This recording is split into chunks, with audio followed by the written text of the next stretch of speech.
How to convert USDT to TON on Bitget Wallet.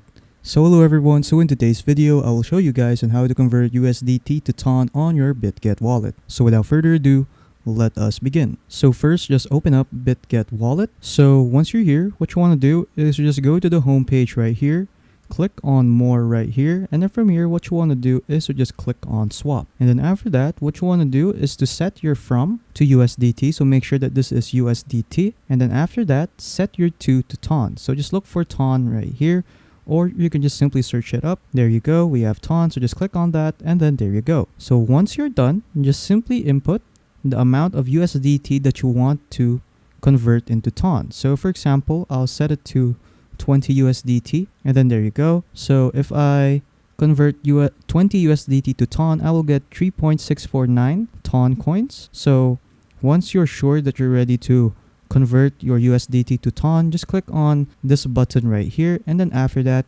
your USDT will now be converted to TON, and then after that you are now done. So yeah, that's pretty much it on how to convert USDT to TON.